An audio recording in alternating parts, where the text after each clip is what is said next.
Hi friends, welcome back SSL family.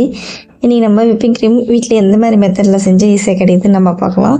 First ஒரு 1/4 cup sugar எடுத்துகிட்டு தண்ணி ஆட் பண்ணிட்டு சுகர் நல்லா கரையிறவும் வச்சுட்டு லெமன் கொஞ்சம் ஆட் பண்ணிட்டு நம்ம உரம் வச்சுக்கலாம். நான் விப்பிங் க்ரீம் செய்ய 3 முட்டை எடுத்துகிட்டு இருக்கேன். அதில் ஒயிட் கலர் எடுத்துக்கலாம், எல்லோ கலர் நம்ம தனியாக எடுத்து வச்சுக்கலாம். ஸோ ஒயிட் கலர் எடுத்து வச்சுட்டு எல்லோ கலர் தனியாக வச்சிடலாம்.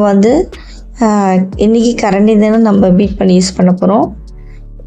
நம்ம எலக்ட்ரிக் மிஷின் இருந்தால் நம்ம பீட் பண்ண இன்னும் ஈஸியாக இருக்கும். ஸோ நம்ம எலக்ட்ரிக் மிஷின் எதுவுமே இல்லாமல் எப்படி நம்ம பண்ணுறது ஈஸியாக பண்ணுறதுன்னு எந்த மெத்தட் பண்ணால் ஈஸியாக வருதுன்னு பார்க்கலாம்.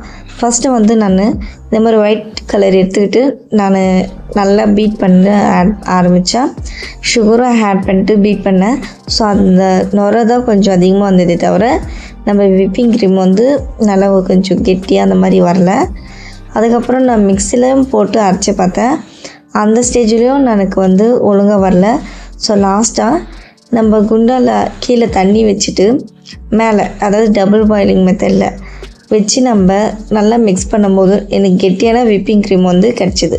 ஸோ நம்ம இந்த மாதிரி டைம் வேஸ்ட் பண்ணாமல் ஒரு குண்டை வச்சுட்டு ஒரு முட்டை ஒயிட் கலர் எடுத்துகிட்டு சுகரே அதிலே நம்ம சுகர் சிரப் பண்ணாமல் ஆட் பண்ணிட்டு நல்லா இது மாதிரி மிக்ஸ் பண்ணால் பாருங்கள், நல்லா ஒயிட் கலர் சேஞ்ச் ஆகும், நம்மளுக்கு நல்லா கெட்டியாகவும் வந்திருக்கு விப்பிங் க்ரீம்.